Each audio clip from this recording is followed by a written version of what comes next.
আল্লাহ রাসূল সাল্লাল্লাহু আলাইহি সাল্লাম বললেন, ক্বালা লিজুলাসাইহি আয়াজিজু আহাদুকুম আন ইয়াকসিবা আলফা হাসানাহ। ও আমার সাহাবারা, তোমাদের মধ্যে এমন কেউ কি আছো কি 1000 নেকি করতে অক্ষম নাকি? তোমাদের কেউ 1000 নেকি কেউ করতে পারবা নাকি? এই প্রশ্ন যখন করা হয়, সাহাবীদের পক্ষ থেকে জবাব আসে, ফাসাআলাহু সাইলুম মিন জুলাসাইহি কাইফা ইয়াকসিবু আহাদুনা আলফা হাসানাহ। ইয়া রাসূলুল্লাহ সাল্লাল্লাহু আলাইহি ওয়াসাল্লাম, 1000 নেকি কিভাবে করতে পারি? কিভাবে সম্ভব 1000 নেকি আমাদের কেউ করবে? আল্লাহ রাসূল সাল্লাল্লাহু আলাইহি ওয়াসাল্লাম একটা ছোট্ট জিনিস বাতলায়া দিচ্ছে, শোনো শোনো সাহাবারা। ক্বালা ইউসাব্বিহু আহাদুকুম মিআতা তাসবিহাতিন তুকতাবু লাহু আলফু হাসানা। তোমাদের মধ্যে কেউ যদি সুবহানাল্লাহ এই ছোট্ট তাসবিহটা 100 বার যদি কেউ পড়তে পারে, রব্বুল আলামিন তার আমলনামায় 1000 নেকি দান করে দিবে।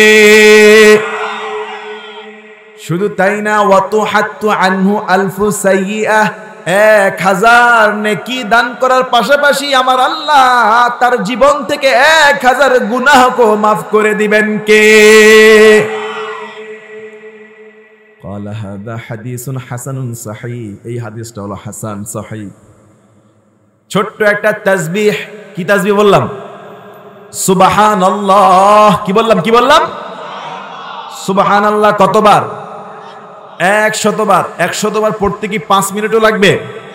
2 মিনিটের বেশি লাগবে না। সুবহানাল্লাহ সুবহানাল্লাহ সুবহানাল্লাহ সুবহানাল্লাহ 2 থেকে 3 মিনিটে যেই ব্যক্তি সুবহানাল্লাহ পড়বে 100 বার, 1000 নেকি দান করা হবে, তার সঙ্গে 1000 গুনাহকেও রব্বুল আলামিন মাফ করে দিবে। 1 নাম্বার আমল করা যাবে, করা যাবে ইনশাআল্লাহ। কি তাসবিহটা কি? কতবার? নেকি কত? গুনাহ মাফ কত? আল্লাহু আকবার বলেন। 1000 টাকার আয়োজন করছেন, কিছু দামি কথা নেবেন না? হ্যাঁ, কিছু দামি কথা নিয়ে যান। আমরা তো গুনাহগার মানুষ, আমল করা আমাদের আমল কি দুর্বল, ইমান দুর্বল। তাই শর্টকাট কিছু রাস্তা, আলহামদুলিল্লাহ বলেন। শর্টকাট না, এসব বাক্য খুব ওজন। সুবহানাল্লাহ যদিও বলতে সময় লাগে কম, ছোট বাক্য, কিন্তু এগুলোর ওজন অনেক বেশি। আল্লাহু আকবার। রাসূল সাল্লাল্লাহু আলাইহি ওয়াসাল্লাম এর পরের হাদিসের মধ্যে বলছেন, আন জাবিরিন আনিন নবী সাল্লাল্লাহু আলাইহি ওয়াসাল্লাম قال, হযরত জাবির রাদিয়াল্লাহু আনহু থেকে বর্ণিত, নবী করিম সাল্লাল্লাহু আলাইহি ওয়াসাল্লাম ইরশাদ করেন, মান ক্বালা সুবহানাল্লাহিল আযীম ওয়া বিহামদিহি, যে ব্যক্তি একবার বলবে সুবহানাল্লাহিল আযীম ওয়া বিহামদিহি, এই ছোট্ট একটা বাক্য যে ব্যক্তি একবার বলবে, গুরিসাত লাহু নাখলাতুন ফিল জান্নাহ, রব্বুল আলামিন তার নামে জান্নাতে একটা খেজুর গাছ লাগানোর ব্যবস্থা করে দিবে। সুবহানাল্লাহিল আযীম ওয়া বিহামদিহি, ছোট্ট একটা বাক্য কেউ যদি একবার বলে, জান্নাতে তার নামে একটা খেজুর গাছ লাগানো হয়। 100 বার বলে 100 খেজুর গাছের মালিকেরা জান্নাতে দান করে দিবেন কে? আপনি বসে আছেন দুনিয়াতে সিরাজগঞ্জের মালতীনগরে আপনি বসে আছেন, দুনিয়ার মধ্যে আপনি পড়লেন সুবহানাল্লাহিল আযীম ওয়া বিহামদিহি, ছোট্ট একটা বাক্য, একবারে একটা খেজুর গাছ, 2 বার পড়লে 2টা খেজুর গাছ, 3 বার পড়লে 3টা খেজুর গাছ। দুনিয়ার খেজুর গাছ না, জান্নাতের খেজুর গাছ। কত বড় খেজুর গাছ! রাসূল আর একটা হাদিসের মধ্যে বলছে, জান্নাতের গাছগুলো এত বড় হবে, গাছের যে ছায়া, একটা মানুষ যদি ওই ছায়ার নিচে 100 বছর হাঁটে, একটা গাছের ছায়া হেঁটে শেষ করতে পারবে না। তাহলে মনে হয় গাছটা অনেক ছোট। কত বছর হাঁটলে? 100 বছর হাঁটলেও একটা গাছের ছায়া শেষ হবে। আর দুনিয়াতে কেউ যদি একবার বলে সুবহানাল্লাহিল আযীম ওয়া বিহামদিহি, জান্নাতের একটা খেজুর গাছের মালিক হয়ে গেল।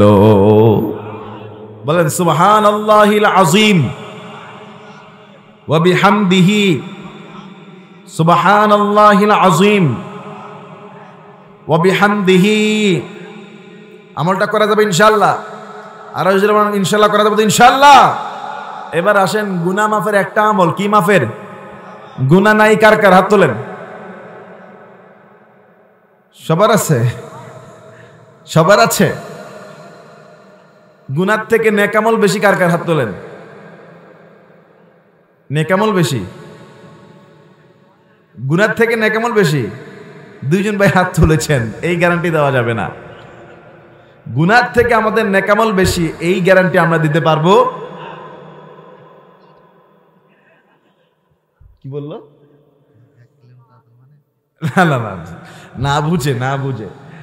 গুনার থেকে নেকামল আমাদের বেশি কখনো হতে পারে না, এই গ্যারান্টি আমরা দিতে পারবো না। আমাদের আমলের গুণে আমরা জান্নাত আশা করতে পারি না যদি আল্লাহর দয়া না হয়। কথা বলেন ঠিক কি না? বলে হুজুর আপনি এটা কেন বলেন? আমি তো 5 ওয়াক্ত নামাজ পড়ি, রোজা রাখি, হজ করি, জাকাত করি, গুনাহের কাজ করি না, তাও তো আমার মনে হয় আমার আমল বেশি। না ভাই, আমি আপনার নামাজ পড়তেছি, রোজা রাখতেছি, হজ করতেছি, জাকাত করতেছি, এটা কবুল হচ্ছে কিনা কোনো গ্যারান্টি আছে? কাপড়ে কি নাপাকি লেগে আছে, ওযু কি হয়েছে, সেজদা ঠিকমতো হচ্ছে কিনা, তাসবির উচ্চারণ হচ্ছে কিনা, এগুলি কি আমরা ঠিকমতো জানি? নামাজের মধ্যে মন আছে এই জায়গায়, নাকি সিরাজগঞ্জ শহরে চলে গেছে মন, এরকমও তো হইতে পারে। হ্যাঁ, তো এই জন্য আমরা সবাই গুনাহগার, বড্ড গুনাহগার, শুধু গুনাহগার না, বড্ড গুনাহগার। কথা বলেন, কথা বলেন। আমরা অনেক বড় গুনাহগার। তো গুনাহ মাফের একটা সহজ আমল, গুনাহ মাফ চাইতে হবে আল্লাহর কাছে। আল্লাহর কাছে গুনাহ মাফ চাইতে হবে। এই তো গুনাহ মাফের আমল কি? আন আবি হুরায়রা, রাসূলুল্লাহ সাহাবী হযরত আবু হুরায়রা থেকে বর্ণিত, আন্না রাসূলুল্লাহ সাল্লাল্লাহু আলাইহি ওয়াসাল্লাম قال, রাসূল সাল্লাল্লাহু আলাইহি ওয়াসাল্লাম বলেন, মান ক্বালা সুবহানাল্লাহি ওয়া বিহামদিহি, যে ব্যক্তি বলবে সুবহানাল্লাহি ওয়া বিহামদিহি মিআতা মাররাতিন গফিরাত লাহু যুনুবুহু ওয়া ইন কানাত মিসলা জাবাদিল বাহর, কোন ব্যক্তির গুনাহ যদি সমুদ্রের ফেনা পরিমাণ হয়, সমুদ্রের ঢেউয়ে ঢেউয়ে ছোট্ট ছোট ফেনা পটকা ফুটে কিনা, বলেন বলেন। সমুদ্রের কোনো কুল নাই, কিনারা নাই। মনে করেন একটা মানুষ এত গুনাহ করেছে, সমুদ্রের ঢেউয়ে ঢেউয়ে যেই ফেনা, সমুদ্রের ঢেউয়ের মতো গুনাহের পাহাড় হয়ে গিয়েছে। রাসূল বলছেন কোন মানুষের গুনাহ যদি সমুদ্রের ফেনা পরিমাণ হয়ে যায়, সেই লোকটাও যদি সুবহানাল্লাহি ওয়া বিহামদিহি মিআতা মাররা, ছোট্ট এই বাক্যটা সুবহানাল্লাহি ওয়া বিহামদিহি 100 বার পড়তে পারে, গফিরাত লাহু যুনুবুহু ওয়া ইন কানাত মিসলা জাবাদিল বাহর, সমুদ্রের ফেনা পরিমাণ গুনাহ হলো রব্বুল আলামিন তার সব গুনাহগুলোকে মাফ করে দিবে। সুবহানাল্লাহি ওয়া বিহামদিহি কতবার? মাত্র 100 বার পড়তে কিন্তু 5 থেকে 10 মিনিটের বেশি লাগবে না। একটা তসবিহ নেবেন কিংবা আঙ্গুলের করে করে পড়ে ফেলবেন সুবহানাল্লাহি ওয়া বিহামদিহি, সুবহানাল্লাহি ওয়া বিহামদিহি, সুবহানাল্লাহি ওয়া বিহামদিহি, সুবহানাল্লাহি ওয়া বিহামদিহি। একবার দুইবার না, মাত্র 100 বার, 1000 বারও না, মাত্র 100 বার পড়লে রাসূল বলছেন সমুদ্রের ফেনা পরিমাণ গুনাহ হলেও তার সমস্ত জীবনের গুনাহগুলো মাফ করে দেবেন কে? তবে কবিরা গুনাহ, বড় গুনার জন্য তাওবা করার দরকার আছে না নাই? যেমন জেনার গুনাহ, চুরির গুনাহ, সুদের গুনাহ, ঘুষের গুনাহ, এগুলি আবার এই সামান্য হালকাতে মাফ হবে? ওগুলির জন্য তওবা করতে হবে, কান্নাকাটি করতে হবে, ইস্তেগফার পড়তে হবে, আবার এই তাসবিহও পড়তে পারেন। সব মিলায় মাফ করে দিতে পারেন কে? তাহলে বলেন সুবহানাল্লাহি, আরে জোরে বলেন সুবহানাল্লাহি ওয়া বিহামদিহি। এই যুবকেরা বলেন না কেন সুবহানাল্লাহি ওয়া বিহামদিহি? একসাথে পুরো বাক্য বলেন সুবহানাল্লাহি ওয়া বিহামদিহি। আবার বলেন, জোরে বলেন। একজনকে জিজ্ঞাসা করবো, সবাই বলেন। মুখস্থ হয়েছে? একজন বলেন কতবার? কতবার? সমুদ্রের ফেনা পরিমাণ গুনাহ মাফ করে দেবেন কে? আল্লাহ যেন পড়ার তৌফিক দান করে, বলেন আমিন। মনে থাকবে যে আমলগুলি বললাম? মনে থাকবে ইনশাল্লাহ। আমরা আজকে ইনশাল্লাহ একটা সূরা থেকে কিছুক্ষণ কথা বলি, আল্লাহ তৌফিক দান করে, বলেন আমিন। আমি শুরুতেই তেলাওয়াত করছি না আপনাদের সামনে? তেলাওয়াত করেছি। প্রথম তেলাওয়াত করছি সূরা তাহরিম থেকে, আজকে কথা বলবো তাহরিম থেকে, বলেন ইনশাআল্লাহ। তাহরিম কোরআনে একটা সূরার নাম, মনে রাখবেন। তাহরিম, তাহরিম। বাংলায় বলেন তাহরিম, বাংলায় কি? তাহরিম। কোরআনে এরকম সূরা আছে কয়টা বলেন তো আপনারা? 114টি। এই যুবকেরা আপনারা বলেন কোরআনে সূরা আছে কয়টা? মাইক ভাই বলেন কতজন আছে, কয়টা সূরা আছে? পারা আছে কয়টা? কোরআনে পারা আছে কয়টা? এই কয়টা পারা আছে? কয় পারা? ধর্ম কিন্তু আজকে ভালোভাবে এরা ওয়াজ শুনে সবচেয়ে বেশি, কিন্তু মন দেয় না কারণে কিছুই জানে না। এরা কিন্তু ওয়াজ বেশি শুনে, তাই না? সেই বিকেল থেকে বসে আছে, আবার আরেক জায়গায় কালকে বসবে। কথা বলেন। আমি এই জন্য যেখানে যাই আগে মাইকম্যানগুলোকে ধরি, কারণ ওদেরকে আগে হেদায়েত করতে হবে। ঠিক না ঠিক? মাইকম্যান প্রত্যেকটা মাহফিলে আসর থেকে রাত 12টা পর্যন্ত ওয়াজ শুনে। অনেক মাইকম্যান আছে ওরা ঠিক মতো নামাজই পড়ে না, কিন্তু ওয়াজ সবচেয়ে বেশি ওরাই শুনে। বলে হুজুর ওয়াজ শুনতে বসি না, আমরা তো মেশিন ঠিক করতে বসে আছি। কথা বলেন।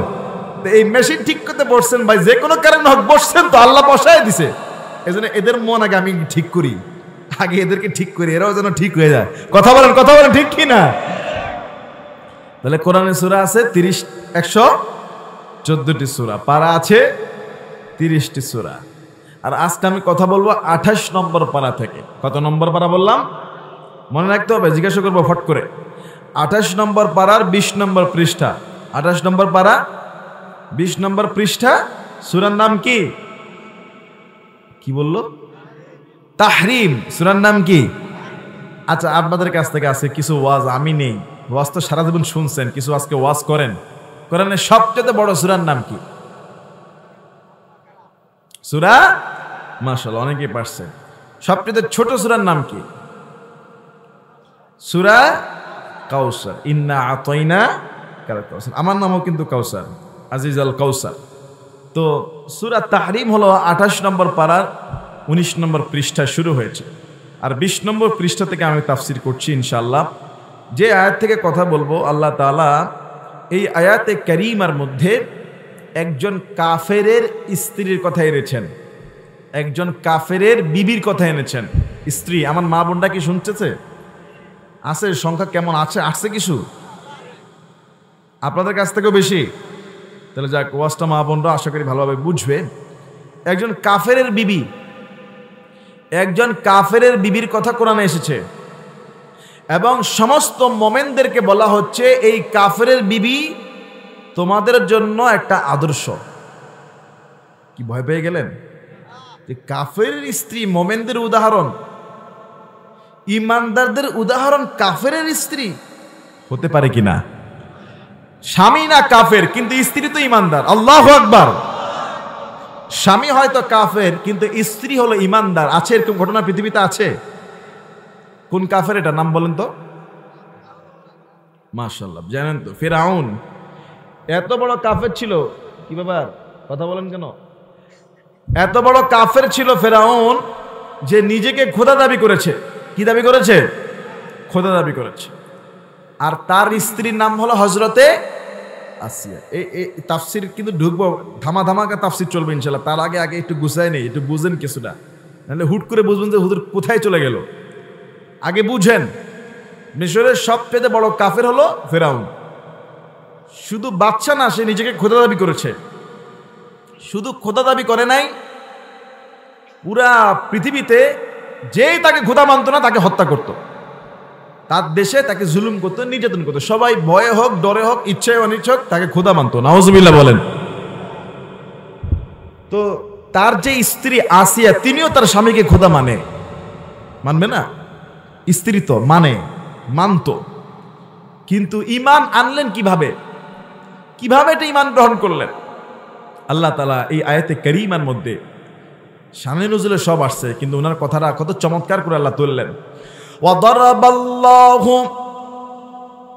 মাসালাল লিল্লাযীনা আমানু ইমরাআতা ফিরআউন إذ قالت رب ابن لي عندك بيتا في الجنة ونجني من فرعون وعمله ونجني من القوم الظالمين.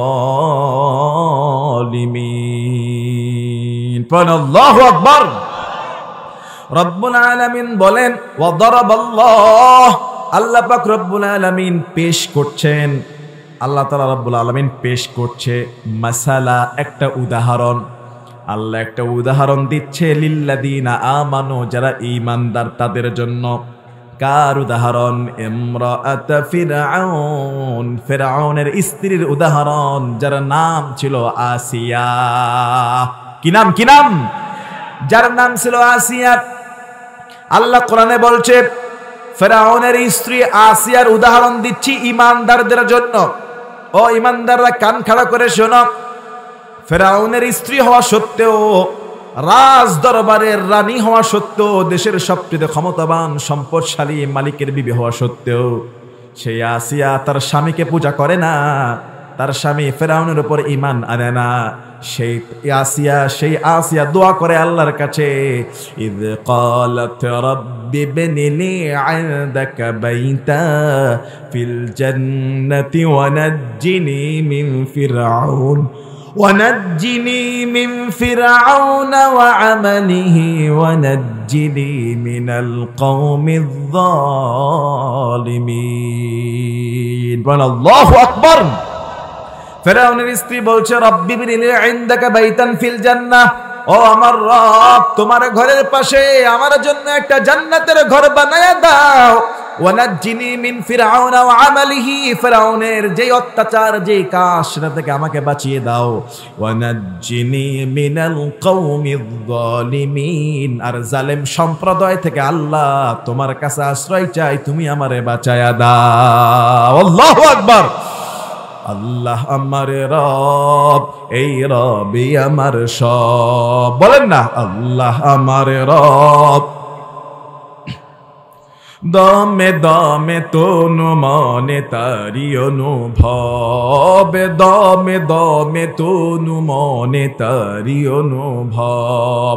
তোমার দুনিয়াতে আমি যেদিকে তাকাই, অথই নিয়ামতে ডুবে আছি সবাই। পাখ পাখালির গানে শুনি তাসবিহ কলরব, তাসবিহ কলরব। আল্লাহ আমার রব, এই রবি আমার সব। আল্লাহ আমার রব, এই রবি আমার সব। আলহামদুলিল্লাহ বলেন। এই যে ফেরাউনের স্ত্রী ঈমান এনেছে কার উপরে? আল্লাহর উপরে। তৎকালীন জামানায় একজন পয়গম্বর ছিল মুসা কালিমুল্লাহ, হারুন আলাইহিস সালাতু ওয়াস সালাম। তাদের দাওয়াত পুরো এলাকায় ছড়িয়ে পড়েছিল। কিন্তু ফেরাউনের স্ত্রী আসিয়া কিভাবে ঈমান আনলেন, এইটার একটা শান নুজুলের ব্যাখ্যা আছে। কি ব্যাখ্যা? ফেরাউনের রাজদরবারে দারোগার যে বিবি, দারোগা বুঝছেন? হ্যাঁ, দারোগার বিবি মানে আমাদের দেশে বলা হয় পুলিশকে দারোগা বলে না? দারোগার স্ত্রী ফেরাউনের রাজদরবারে ফেরাউনের কন্যার মাথার চুল আঁচড়ায় দেয়। ফেরাউনের কন্যা মেয়ের মাথার চুল আঁচড়ায় দেয়। চুল আঁচড়া দিতে গিয়ে দারোগার স্ত্রী মনে মনে আল্লাহর উপর ঈমান আনি ফেলছে। সুবহানাল্লাহ। এটা যদি প্রকাশ করে যে আমি ঈমানদার, মুসা এবং হারুনের আল্লাহর উপর ঈমান এনেছি, এটা যদি প্রকাশ হয়ে যায় ফেরাউন সাইজ করবে না? তো দারোগার স্ত্রীর ভেতরে এটা ঈমানটা গোপন। ফেরাউনের যে দারোগার স্ত্রী একদিন ফেরাউনের কন্যার মাথার চুল আঁচড়া দেয়। দারোগার স্ত্রী ভিতরে ভিতরে গোপনে গোপনে আল্লাহর উপর ঈমান এনে রেখেছে। মুসা আলাইহিস সালাতু ওয়াস সালামের রবের উপরে ঈমান এনেছিল দারোগার স্ত্রী, এটা কেউ জানতো না। ফেরাউনের কন্যার মাথার চুল যখন আঁচড়িয়ে দেয়, হাত থেকে চিরুনিটা পড়ে যায়। চিরুনি যখন ভুল করে পড়ে যায়, সেই চিরুনি তোলার সময় সে পড়ল বিসমিল্লাহির রহমানির রহিম। কার নাম? আল্লাহর নাম নিয়ে চিরুনি ওঠালো। আরেক বর্ণনায় এসেছে, সে বলেছে সমস্ত জালেমরা ধ্বংস হয়ে যাক। চিরুনিটা তুলল। ফেরাউনের কন্যা যখন এই শব্দটা শুনল, দারোগার বিবিকে ডাক দিয়ে বলতেছে, ওগো মহিলা, আমার বাবা ছাড়া পৃথিবীতে আবার কোনো আল্লাহ রব আছে নাকি? নাউজুবিল্লাহ বলবেন না? দারোগার স্ত্রী তিনি চিন্তা করলেন, আমি তো মুখ দিয়ে ভুল করে আল্লাহর নাম নিয়ে ফেলেছি। আল্লাহর নাম যেহেতু প্রকাশ হয়ে পড়েছে, তাহলে আর গোপন করে লাভ নাই। তিনি ফেরাউনের কন্যাকে ডাক দিয়ে বলে, ওগো মা, তবে শুনে রাখো, তোমার বাবা ছাড়াও একজন রব সৃষ্টিকর্তা রয়েছে। তোমার রব, তোমার বাবার রব, আমার রব। তামাম জাহানের সৃষ্টিকুলের মালিক একজন, চিল্লায় বলেন না তিনি কে? এখন ফেরাউনের কন্যা এত রেগে গিয়েছে, কি আমার বাবার উপর আরেকজন আছে, আমার বাবার উপর আরো রব আছে। তিনি ক্ষেপে গিয়ে ওই দারোগার স্ত্রীকে জোরে একটা থাপ্পড় মারলেন এবং সোজা গিয়ে বাবার কাছে নালিশ করলেন, ওগো বাবা, দারোগার স্ত্রী বলে তোমার আমার তার নাকি রব আরেকজন আল্লাহ, মুসা হারুনের রব যিনি তার রব নাকি তিনি। ও বাবা, তুমি তাকে শাস্তি দাও। এবার ফেরাউন সেই স্ত্রীকে ধরে আনলো, দারোগার স্ত্রীকে জেলখানায় ঢুকালো, প্রচন্ড কষ্ট দিয়ে রিমান্ডে শাস্তি দেওয়া হয়। দারোগার স্ত্রীকে এবার প্রশ্ন করা হয়, কি খুব তো মায়ের খাইলে, এবার বলো মায়ের কি আরো খেতে চাও নাকি?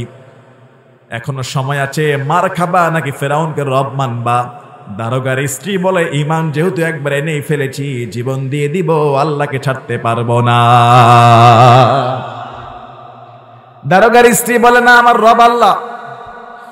ফেরাউন এবার হুকুম দেয়, এই মহিলাটাকে শায়েস্তা করার জন্য তার 3টা ছেলে ছিল। কয়টা?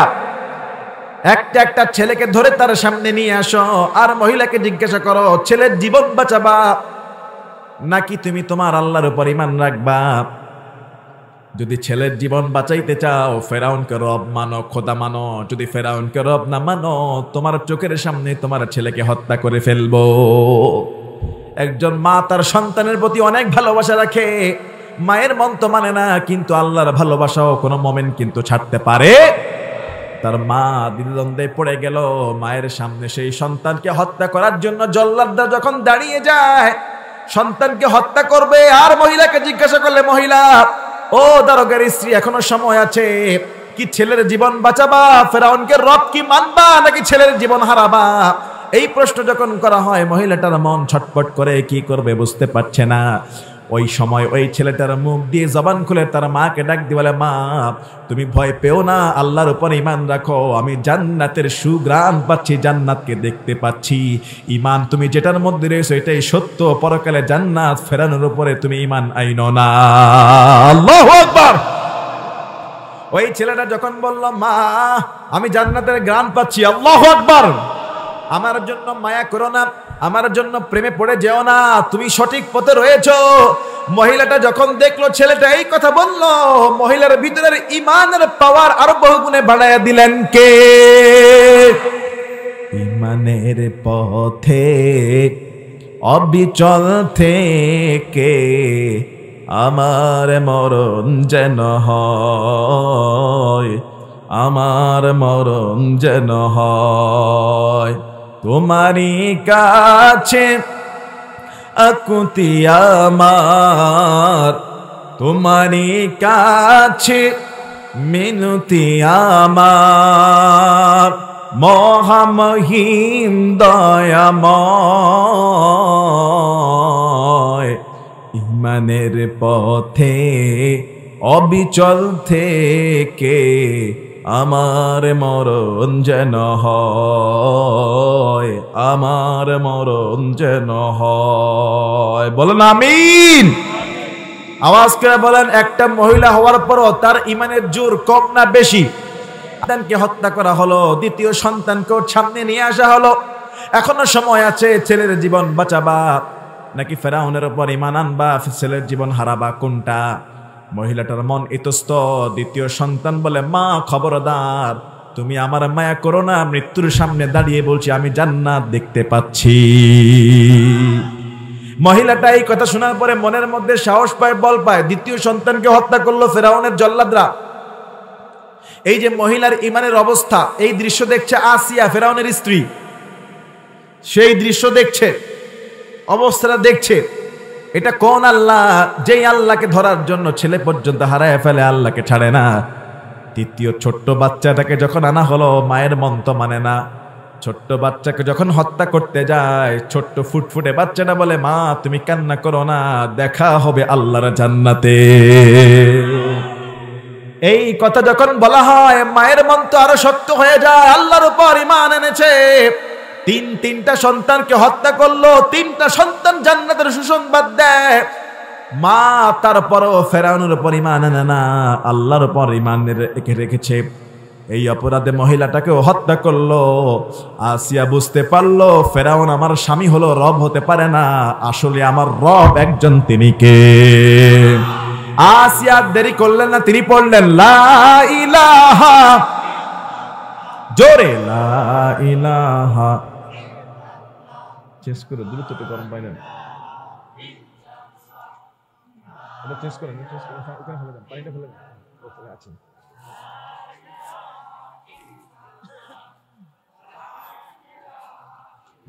সুবহানাল্লাহ ওয়ালহামদুলিল্লাহ লা ইলাহা ইল্লাল্লাহ সুবহানাল্লাহ।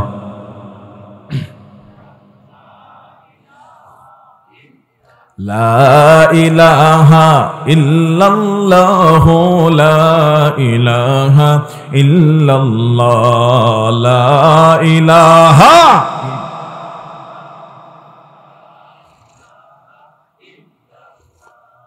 সুবহানাল্লাহ ওয়ালহামদুলিল্লাহ লা ইলাহা ইল্লাল্লাহু মুহাম্মাদুর রাসূলুল্লাহ। পড়েন সাল্লাল্লাহু। মনে আছে? মনে আছে?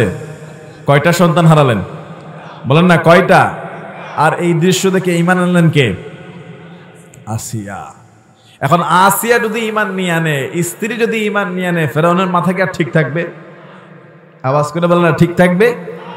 এক বর্ণনায় এসেছে এই যে আসিয়া ঈমান এনেছে, এই ঈমান আনার আরেকটা কারণ আছে, আরেকটা কারণ আছে। কি আছে? যে ফেরাউন মনে করত যে মুসা আলাইহিস সালাতু ওয়াস সালাম অনেক বড় জাদুকর। কি মনে করত? জাদুকর। মুসা আলাইহিস সালাম কি আসলে জাদুকর ছিল নাকি পয়গম্বরদের মুআজিজা ছিল? মুআজিজা, অলৌকিক মুআজিজা, ঘটনা ঘটায় দিতেন কে? আল্লাহ। তো আসিয়া খালি জিজ্ঞাসা করত কে কে জয়লাভ করেছে, মুসা, হারুন নাকি আমার স্বামী ফেরাউন? একদিন ফেরাউন বলল, হে মুসা, তোমার সঙ্গে আমার খেলা হবে খোলা ময়দানে, তোমার জাদু দেখাবো, আমার জাদু দেখাবো। সূর্য যেদিন উঠবে ঈদের দিনে খোলা মাঠে সব মানুষের সামনে তোমার জাদুকে আমি হারিয়ে দিব, ফেরাউন বলতেছে। তখন মুসা আলাইহিস সালাম বলল, ঠিক আছে, ঈদের দিন। কোন দিন? যেদিন সব মানুষ মাঠের ময়দানে থাকবে, ওদিনকা আপনি আমার কি ভুল প্রমাণ করতেছেন, আমারটা জাদু না অন্য কিছু, সেদিন দেখা যাবে। তো তখন ফেরাউন কি করছে? মুসা আলাইহিস সালাতু ওয়াস সালামের এটাকে জাদু মনে করে মুসা আলাইহিস সালাতু ওয়াস সালামকে হারানোর জন্য ৮০,০০০ জাদুকর রেডি করছে। কত হাজার? আর একটু জোরে বলো না, কত হাজার? ৮০,০০০ জাদুকর। আর মুসা আলাইহিস সালাম কয়জন? দেখেন ফেরাউন কি করেছে। ৮০,০০০ রাষ্ট্রের একবারে সবচেয়ে সেরা খেলোয়াড় যারা, এদেরকে রেডি করছে। এদের প্রত্যেকের হাতে দড়ি আর লাঠি। মুসা আলাইহিস সালাম আসছে, আয়েশা থেকে, হায় হায় এত জাদুকর। মুসা আলাইহিস সালামের হাতে শুধু একটা লাঠি আর কিছু নেই, সঙ্গে তার ভাই হারুন। ভাইয়ের নাম কি? হারুন আলাইহিস সালাম, আল্লাহ আরেকজন নবী। এখন ঈদের দিন ফেরাউন চ্যালেঞ্জ ছুড়ল, মুসা তোমার এটা জাদু। মুসা আলাইহিস সালাম বলে, এটা জাদু না, এটা ঐশী ক্ষমতা দান করেছেন কে? মুসা আলাইহিস সালাম বলছে, জাদুকর বলবা না, এটা আল্লাহর দেওয়া মুআজিজা, আমি তোমাকে এক আল্লাহর উপর দাওয়াত দিচ্ছি। ফেরাউন বলছে, মুসা তোমার জাদু এগুলি আমার কাছেও আছে, পারলে আমার সঙ্গে লড়াই করতে আসো। মুসা আলাইহিস সালাম বললেন, ঈদের দিন সমস্ত মানুষ যখন দেশের মধ্যে থাকে, ফ্রি থাকে, অবসর থাকে, ওই খোলা মাঠে সব মানুষের সামনে আপনার সঙ্গে আমার পরীক্ষা হয়ে যাবে। আল্লাহু আকবার। এখন ফেরাউন মুসা আলাইহিস সালামের জাদুকে হারানোর জন্য ৮০,০০০ জাদুকর রেডি করেছে। কত হাজার? ৮০,০০০ জাদুকর খোলা মাঠের ময়দানে একদিকে দাঁড়ায় আছে, হাতের মধ্যে লাঠি আর রশি। আরেক পাশে সাইয়েদেনা মুসা আলাইহিস সালাতু ওয়াস সালাম তার ভাই সঙ্গে হারুনকে নিয়ে ছোট্ট একটা লাঠি নিয়ে দাঁড়িয়ে আছে। খোলা মাঠ, দেশের সব মানুষেরা দাঁড়িয়ে আছে এই দৃশ্য দেখার জন্য। এবার জাদুকররা মুসাকে বলছে, ক্বালু ইয়া মুসা ইম্মা আন তুলকিয়া ওয়া ইম্মা আন নাকুনা আউওয়ালা মান আলকা। জাদুকররা বলছে মুসা তুমি আগে শুরু করবা নাকি আগে আমরা দেখাবো? ৮০,০০০ জাদুকর, শক্তি সাহস তো এমনি বেশি। জাদুকররা এতটাই খুশি, এতটাই সাহসী, তারা বলতেছে আজকে আমরা আমাদের খোদা ফেরাউনের উসিলায় আমরা জয়লাভ করব। নাউজুবিল্লাহ বলবেন না? জাদুকরদের খোদাকে ফেরাউন আর মুসার রবকে। ৮০,০০০ জাদুকর বলছে ক্বালু ইয়া মুসা ইম্মা আন তুলকিয়া ওয়া ইম্মা আন নাকুনা আউওয়ালা মান আলকা। হে মুসা তুমি আগে শুরু করবা নাকি আমরা আগে জাদু দেখানো শুরু করব? মুসা আলাইহিস সালাতু ওয়াস সালাম বলেন ক্বালা বাল আলকু, তোমরাই শুরু করো আগে। মুসা আলাইহিস সালাতু ওয়াস সালাম বললেন তোমরা শুরু করো, দেখি তোমাদের কি জাদু। ফাইদা হিবালুহুম ওয়া আসিয়ুহুম ইউখায়্যালু ইলাইহি মিন সাহরিহিম আন্নাহা তাসআ। ৮০,০০০ জাদুকর খোলা মাঠে মুসা আলাইহিস সালাতু ওয়াস সালামের দিকে হাতের লাঠি আর রশিগুলো ছেড়ে দিল। ফাইদা হিবালুহুম, ছেড়ে দেওয়া মাত্র দেরি সেই রশি আর সেই লাঠি, ওয়া আসিয়ুহুম ইউখায়্যালু মিন সাহরিহিম আন্নাহা তাসআ, জাদুর প্রভাবে ৮০,০০০ সাপ খোলা মাঠের মধ্যে ছটপট করা শুরু করে দিল। নাউজুবিল্লাহ! কত হাজার? ৮০,০০০ সাপ লাফাচ্ছে মুসা আলাইহিস সালামের দিকে। ফাআউজাসা ফি নাফসিহি খাইফাতাম মুসা, সাইয়েদনা মুসা আলাইহিস সালাতু ওয়াস সালাম একটু ভয় পেয়ে গেলেন,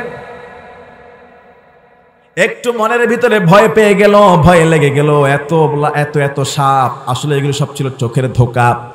আল্লাহ পাক রব্বুল আলামিন মুসা আলাইহিস সালামকে জবাব দেয় উপর থেকে, তার সঙ্গে তাকে সাহস দেয়, কুল্লা লা তাখাফ ইন্নাকা আনতাল আ'লা। হে পয়গম্বর মুসা তুমি ভয় পেও না, ইন্নাকা আনতাল আ'লা, আমি আল্লাহ গ্যারান্টি দিচ্ছি আজকের এই খেলায় তুমি মুসায় বিজয় লাভ করবা। এই খেলার মধ্যে তুমি বিজয় লাভ করবা মুসা। ৮০,০০০ জাদুকরের সাপ দেখে ভয় পেও না। ওয়ালকি মা ফি ইয়ামিনিক, তোমার ডান হাতের যেই লাঠি এবার তুমি সেইটা মেরে দাও। আল্লাহু আকবার! কোন হাতে? কোন হাতে? ওয়ালকি মা ফি ইয়ামিনিক, ডান হাতের লাঠি ছেড়ে দাও। সাইয়েদনা মুসা আলাইহিস সালাতু ওয়াস সালাম ডান হাতের লাঠিটা এবার আল্লাহর নাম নিয়ে ছেড়ে দিলেন। আল্লাহু আকবার! রব্বুল আলামিনের নামে হাজার হাজার লক্ষ লক্ষ মানুষ তাকায় আছে। ৮০,০০০ জাদুকরের সাপ ছটপট করে মুসার দিকে আসতেছে। মুসা আলাইহিস সালাতু ওয়াস সালাম ছোট্ট একটা হাতের লাঠি ছেড়ে দিলেন আল্লাহর হুকুমে। তালকাফ মা সানাউ ইন্নামা সানাউ কাইদু সাহির ওয়ালা ইউফলিহুস সাহিরু হাইসু আতা।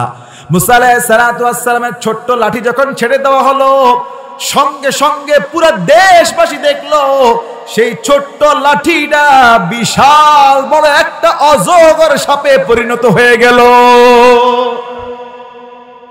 বিশাল একটা সাপ হয়ে গেল। মুসা আলাইহিস সালামের হাতের লাঠি বিশাল একটা সাপ হওয়ার পরে মুখটা খুলল। মুখটা খুলে তালকাফ মা সানাউ ইন্নামা সানাউ কাইদু সাহির, মুখ খুলে একটা ছোবল মারলো। এক ছোবলে ৮০,০০০ জাদুকরের যে ৮০,০০০ সাপ ছিল, মুসা আলাইহিস সালাতু ওয়াস সালামের সাপের এক লোকমায় এক ছোবলে ৮০,০০০ সাপ মুসার হাতের লাঠির সাপের পেটের মধ্যে চলে গেল।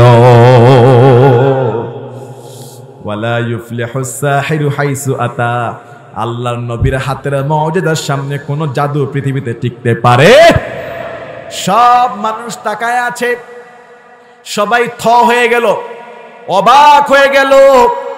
৮০,০০০ জাদুকর পর্যন্ত বুঝতে পারলো আমাদেরটা জাদু হলো, আসলে মুসা তো জাদু করে না, মুসার হাতের লাঠি জাদু হতে পারে না, এই শক্তি সরাসরি আসমান থেকে নাজিল করেছেন কে? ৮০,০০০ জাদুকর।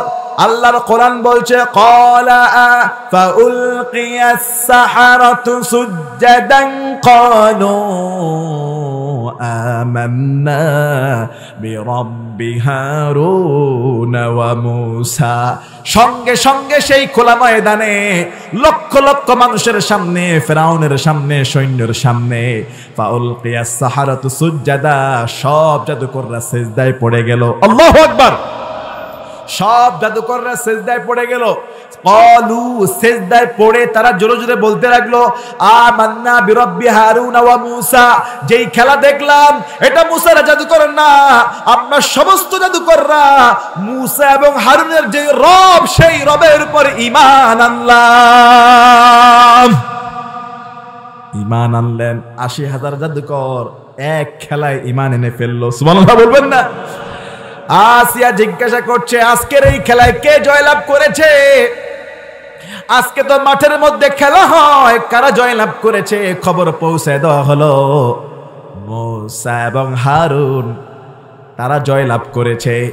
আসিয়া সাক্ষী দেয়, কালেমা পড়ে, আমিও সাক্ষ্য দিচ্ছি জাদুকরদের সঙ্গে মূসা আর হারুনের রব যিনি, আজকের পর থেকে আমি আসিয়ার রব তিনি। আল্লাহু আকবার তাকবীর বল, আয়ের দেশের সবুজ দল। আল্লাহু আকবার তাকবীর বল, আয়ের দেশের সবুজ দল। আল্লাহ নামের যায় ধ্বনিতে থরে থরে কাঁপছে নাস্তিকের দল, থরে থরে কাঁপছে নাস্তিকের দল, থরে থরে কাঁপছে নাস্তিকের দল, থরে থরে কাঁপছে নাস্তিকের দল। ঠিক কিনা বলেন? হযরত আসিয়া ঈমান এনেছে। দুইটা বর্ণনা বললাম। কয়টা বর্ণনা? উনার ঈমান আনার কারণ কয়টা বর্ণনা বললাম? একটা হলো ওই যে দারোগার স্ত্রী, মনে আছে? আরেকটা হলো ৮০,০০০ জাদুকরের পরাজয়, মনে আছে? মনে থাকবে? এখন ফেরাউন, কষ্ট হচ্ছে না তো আপনাদের? রাজ দরবারে মিটিংয়ে বসলেন। মিটিংয়ে বসে মন্ত্রী, এমপি, মিনিস্টার, উপদেষ্টা ওদেরকে জিজ্ঞাসা করতেছে, এই আমার বিবি আসিয়া কেমন, তোমরা বলো তো দেখি। ফেরাউনের মন্ত্রী যারা, উপদেষ্টা যারা, সেনা প্রধান যারা, তারা বলছে আসিয়া তো খুব ভালো মেয়ে, ভালো রানী, ভাগ্যবতী, গুণবতী, নম্র, ভদ্র, উনি অনেক ভালো, আপনার রানী, বিবি, স্ত্রী খুব ভালো। ফেরাউন বলছে, আরে আমি তো এটা জিজ্ঞাসা করছি না, তোমরা তো ঘটনা জানো না।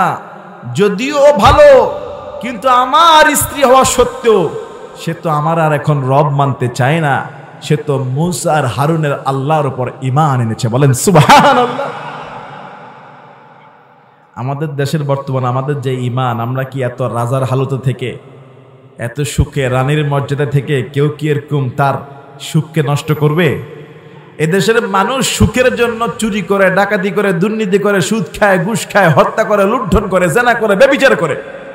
কথা বলেন, কথা বলেন।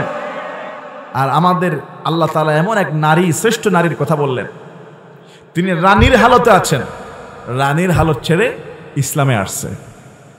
আমাদের মা বোনেরা বর্তমানে ইসলাম পাওয়ার পরও বেহায়া, বেপর্দা, খোলামেলা ভাবে বাজার ঘাটে, সমাজে বিভিন্নভাবে চরিত্র হনন করে চলে ফিরে বেড়ায়। কথা বলেন, আছে না নাই? সিরাজগঞ্জে নাই, আমি অন্য এলাকার কথা বলতেছি। এ এলাকাও আছে, এই এলাকার মা বোনরা ভালো, আমি অন্য এলাকার কথা বলছি। ইসলাম পাওয়ার পরও আমরা ইসলাম থেকে বেরিয়ে যাচ্ছি। বেহায়াপনা, উদ্দীপনা, তারপরে সাজসজ্জা, প্রদর্শনী, জেনা, ব্যভিচার। কথা বলেন, কথা বলেন। কিন্তু আসিয়া তিনি আল্লাহর উপর ঈমান এনেছে। ফেরাউন সবাইকে জিজ্ঞাসা করলো, আমার বিবি কেমন? সবাই বলে আপনার বিবি তো খুব ভালো মানুষ। ফেরাউন বলল, না, তোমরা তো জানো না, আসিয়া তো আর আমার এখন আর মানে না, আসিয়া মানে একজনকে, তিনি কে? ফেরাউন বলছে, আমার বিবি বলে আমি তাকে প্রথমেই মারবো না, প্রথমেই তাকে হত্যা করব না, তোমরা তাকে আগে শাস্তি দাও। কি দাও? কি দাও? শাস্তি পাইলে ঠিক হয়ে যাবে। ঈমান কি এত সস্তা জিনিস? শাস্তি পেলে ঠিক হয়ে যাবে। প্রথম শাস্তি, তাকে খোলা আকাশের নিচে প্রচন্ড সূর্যের তাপের মধ্যে দাঁড় করায় দাও। প্রচন্ড গরমের মধ্যে যখন দাঁড়ায় থাকবে, রাজদরবারের আরাম থেকে যখন গরমে চলে যাবে, তাকে জিজ্ঞাসা করবে, এখনো সময় আছে তোমার রবকে। যদি স্বামী ফেরাউনকে মানো, এই গরমের রোদ থেকে বাঁচায়া রাজদরবারের সিংহাসন সেই আরামের বালাখানার মধ্যে পৌঁছায়া দেওয়া হবে। আর যদি না মানে, তাহলে গরমের মধ্যে দাঁড় করায় রাখবা। হযরত আসিয়াকে প্রচন্ড রোদের মধ্যে দাঁড় করায়া দেয়। আসিয়ার এক অপরাধ একটাই, ঈমান এনেছে মূসা আর হারুনের আল্লাহর উপরে। আর আসিয়ার ঈমান কত বড় মজবুত, রানীর হালতে আছে, রানীর মজা, রানীর সম্মান, রাজদরবার ছেড়ে আল্লাহর ভালোবাসায় রোদের মধ্যে দাঁড়ায় আছে, তারপরও ফেরানোর উপর ঈমান আনে, তারপরও ঈমান আনে না। আল্লাহ পাক রব্বুল আলামিন আসিয়ার এই পরীক্ষাকে এত পছন্দ করলেন, ফেরেশতাদেরকে ডাক দিয়ে বলছে, ফেরেশতারা আমার আসিয়া যেন কষ্ট না পায়, দুনিয়াতে যাও নূরের ডানা দিয়ে আমার আসিয়াকে ছায়া দান করো। এবারে যখন ফেরেশতারা দুনিয়াতে এসে আসিয়াকে ছায়া দেয় ডানা দিয়ে, আসিয়া দেখতেছে আল্লাহর সৈন্যরা আমাকে ছায়া দেয়, বুঝে থাকলে বলেন আসিয়ার ঈমান কি তখন কমবে না আরো বাড়বে? অন্তরের মধ্যে আল্লাহর ভালোবাসা আরো বেড়ে গেছে, সুবহানাল্লাহ। আকাশ থেকে সাহায্য নাজিল হয়েছে। ফেরাউন বলল, মনে হয় আসিয়ার এই শাস্তিতে কাজ হবে, শাস্তি বাড়াতে হবে, শাস্তি বাড়াতে হবে। কি শাস্তি? ফেরাউন বলল, তাকে চিৎ করে শোয়া 4 হাত পায়ের মধ্যে পেরেক মেরে দাও। পেরেক বুঝেন? এলাকায় কি বলে? পেরাক। পেরাক মেরে দাও 4 হাত পায়ে।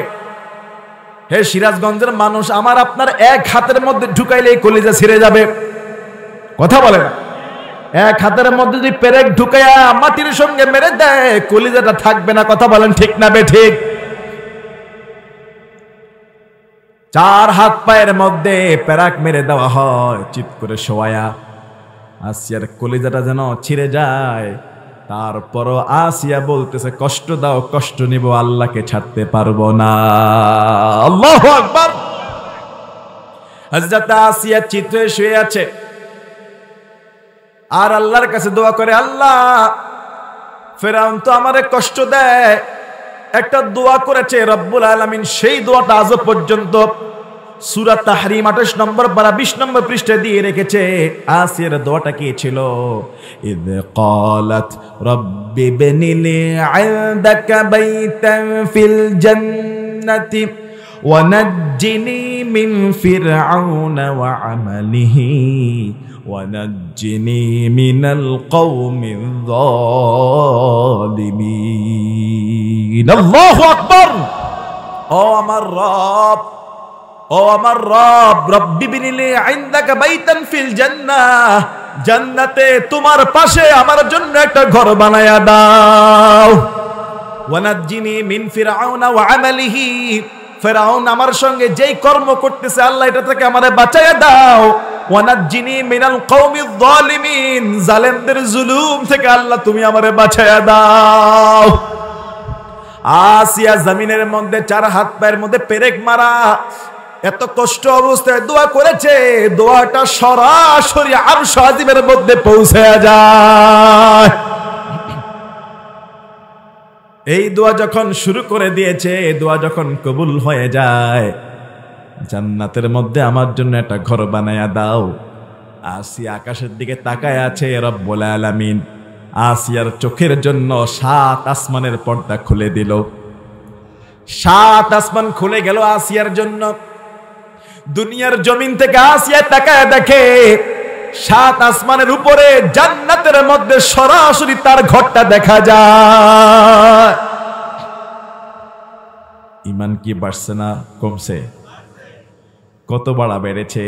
আসিয়া যখন এই জান্নাতের ঘর দেখে, শত কষ্টের মধ্যে মুখের মধ্যে হাসি ফুটে। মালিক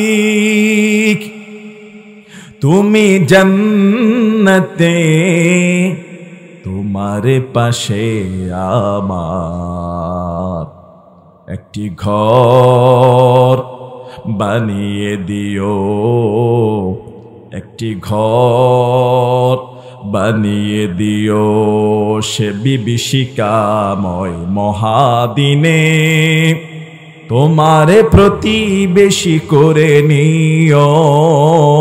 মালিক তুমি জান্নাতে, তোমার পাশে আমার একটি ঘর বানিয়ে দিও, একটি ঘর বানিয়ে দিও। বলেন আমিন। মুসলমান ইমানদার, ফেরাউন বলছে, দেখছো আসিয়াকে কত কষ্ট দিচ্ছি, আর আসিয়ার মুখের মধ্যে হাসি। আসিয়া মনে হয় পাগল হয়ে গেছে। আসলে তো এটা পাগলামির হাসি না, এটা তো জান্নাতের ঘর দেখার হাসি। এটা তো ফেরাউন বুঝবে। ফেরাউন বলছে বিশাল বড় একটা পাথর আনো, পাথর। এই পাথরটা আসিয়ার বুকের উপরে ধরো, আর আসিয়াকে বলো, আসিয়া শেষবারের মতো তোমার স্বামী ফেরাউনকে রব মানবা নাকি এই পাথর মেরে বুকটাকে চূর্ণ বিচূর্ণ করে দিব, দুনিয়া থেকে বিদায় করে দেওয়া হবে, হত্যা করে দেওয়া হবে। আসিয়া তো আকাশের দিকে জান্নাতের ঘর দেখে মুখের মধ্যে হাসি লেগে আছে। ফেরাউন বলছে আমার স্ত্রী পাগল হয়ে গিয়েছে, এত কষ্ট, মৃত্যুর হুমকি দেওয়া হচ্ছে, পাথর ধরে রাখা হয়েছে, সে হাসতেছে। আসলে তো তারা দুনিয়ার খবর নাই, জান্নাতের নিয়ামত দেখা শুরু করে দিয়েছে। ফেরাউন বলে পাথরটা ফেলে দাও। পাথরটা ফেলে দেওয়া হচ্ছে। পাথরটা বুকে পড়ার আগে রূহটাকে বের করে রব্বুল আলামিন জান্নাতে নিয়ে যায়। ফেরাউন ভেবেছে পাথর মেরে হত্যা করেছে, আসলে পাথর মেরে হত্যা করতে পারে নাই। পাথরটা মারার আগে তার লাশটাকে, তার রূহটাকে কবুল করে নিয়েছেন কে? আল্লাহ পাক রব্বুল আলামিন সূরা তাহরিমের আজকে যে আয়াতের তাফসীর করলাম 28 নম্বর পারা 20 নম্বর পৃষ্ঠা, রব্বুল আলামিন এই কথাটাই বললেন, ওয়াদারাবাল্লাহু মাসালা। রব্বুল আলামিন একটা উদাহরণ দিচ্ছে লিল্লাযিনা আমানু, যারা ঈমানদার তাদের জন্য। কার উদাহরণ? ইমরাত ফিরআউন, ফিরআউনের স্ত্রী আসিয়ার উদাহরণ। কত বড় ঈমানদার ছিল, এত কষ্টের মধ্যে ঈমান ছাড়ে নাই, বরং উল্টা দোয়া করেছে। ইদ ক্বালাত রাব্বি বিনিলি ইনদাকা বাইতান ফিল জান্নাহ, হে রব জান্নাতে তোমার ঘরের পাশে, তোমার পাশে আমার জন্য একটা ঘর বানায়া দাও। ওয়ানাজ্জিনি মিন ফিরআউন ওয়া আমালিহি, ফিরআউনের আমল থেকে আমারে বাঁচাও, ফিরআউনের অত্যাচার থেকে বাঁচাও। ওয়ানাজ্জিনি মিনাল কওমিয যালিমিন, জালেম সম্প্রদায়ের অত্যাচার থেকে আমারে বাঁচায় দাও। বিবি আসিয়ার এই দোয়াটাকে কবুল করে নিয়েছিলেন কে? আরেক বর্ণনা তাফসিরে ইবনে কাসিরের বর্ণনা এসেছে, আসিয়াকে আল্লাহ এত ভালোবেসেছেন, এত সম্মান দিবেন, জান্নাতের মধ্যে বিশ্ব নবীর বিবি হিসাবে তাকে নবীর সঙ্গে বিবাহ পড়ায়া দিবে। সুবহানাল্লাহ। পরের আয়াত লম্বা হয়ে যাচ্ছে। আল্লাহর রাসূল বলছে পৃথিবীতে অনেক পুরুষ কামিয়াবি অর্জন করেছে, কিন্তু নারীদের মধ্যে কামিয়াবি অর্জন করেছে 4 জন। কয়জন? নারীদের মধ্যে শ্রেষ্ঠ হলো 4 জন। সম্মানিতা মা বোনেরা কান খাড়া করে শোনেন, শ্রেষ্ঠ নারী হলো 4 জন। আপনাদের আদর্শ হলো এই 4 জন। রাসূল বলছে খাদিজা বিনতে খুয়াইলিদ, 1 নম্বরে খাদিজা বিনতে খুয়াইলিদ নবীজির প্রথম স্ত্রী। 2 নম্বরে ফাতেমা বিনতে মুহাম্মদ সাল্লাল্লাহু আলাইহি সাল্লাম নবীর কন্যা ফাতেমা। 3 নম্বরে ইমরান বিনতে মারিয়াম, ইমরানের কন্যা মারিয়াম, মারিয়াম নামে সূরা আছে কোরআনে। 4 নম্বরে ফেরাউনের স্ত্রী আসিয়া। রাসূল বলছেন নারীদের মধ্যে এই 4 জন নারী হলো কামিয়াবি। সুবহানাল্লাহ। আবার রাসূল বলছেন আরবদের খাবার, খাবারের রাজা যেমন সারিদ খাবার। কি খাবার? সারিদ খাবার হলো আপনার গোশতের বাটির মধ্যে ছিড়া রুটি ভিজায়া দেওয়া। খাবারের শ্রেষ্ঠ রাজা যেমন সারিদ খাবার, নারীদের শ্রেষ্ঠ হলো বিশ্বনবীর স্ত্রী আম্মা জান আয়েশা সিদ্দিকা রাদিয়াল্লাহু আনহা। সুবহানাল্লাহ। সম্মানিত মা বোনেরা 4টা কাজ করবেন। সর্বশেষ আলোচনা, আমার মা বোনেরা 4টা কাজ। কয়টা? রাসূল বলছে যেই নারী এই 4টা কাজ করতে পারবে, যেই নারী এই 4টা কাজ করতে পারবে, জান্নাতের যেই দরজা দিয়ে মন চায় আল্লাহ তাকে সেই দরজা দিয়ে প্রবেশ করায় দিবে। 1 নম্বরে 5 ওয়াক্ত নামাজ, 2 নম্বরে রমজান মাসের রোজা, 3 নম্বরে চরিত্রের হেফাজত, 4 নম্বরে স্বামীর হুকুম মেনে চলা। এই 4টা কাজ যেই নারী করবে জান্নাতের যেই দরজা দিয়ে মন চায় সেই দরজা দিয়ে প্রবেশ করবে। সুবহানাল্লাহ। আল্লাহ যেন আমাদের সবাইকে জান্নাতের উচ্চ মাকাম দান করে, বলেন আমিন। আর জোরে বলুন না আমিন। এই যে জান্নাত, তারা জীবন দিয়েছে। কি দিয়েছে? আসিয়া জীবন দিয়েছে, দারোগার স্ত্রী জীবন দিয়েছে। আমাদের কি জীবন দেওয়া লাগে? বলেন জীবন দেওয়া লাগে? আমাদের তো জীবন দেওয়া লাগে না, আমরা শুধু মাঝে মধ্যে আল্লাহর রাস্তায় একটু মাল খরচ করলেও পারি। কথা বলেন। আসিয়ার জন্য আল্লাহ জান্নাতে একটা ঘর বানিয়েছে। হাদিসে আসছে যে ব্যক্তি দুনিয়াতে একটা মসজিদ বানাবে আল্লাহ তার জন্য জান্নাতে একটা ঘর বানিয়ে দিবে। সুবহানাল্লাহ বলেন। যে ব্যক্তি দুনিয়াতে একটা মসজিদ বানাবে জান্নাতে আল্লাহ তার জন্য ঘর বানায় দিবে। আচ্ছা, আমাদের কি এত তৌফিক আছে যে নিজে একা একটা মসজিদ বানানোর ক্ষমতা আছে? কিন্তু একটা মসজিদের ইট যদি আমার টাকায় লাগে, তাও কেমন জানি এই মসজিদ বানানোর সহযোগিতা আমার হাত আছে। আল্লাহ হইতে পারে একটা ইটের উসিলা আমাকে আপনাকে জান্নাতে একটা ঘর বানাই দিতে পারে। সুবহানাল্লাহ বলবেন না?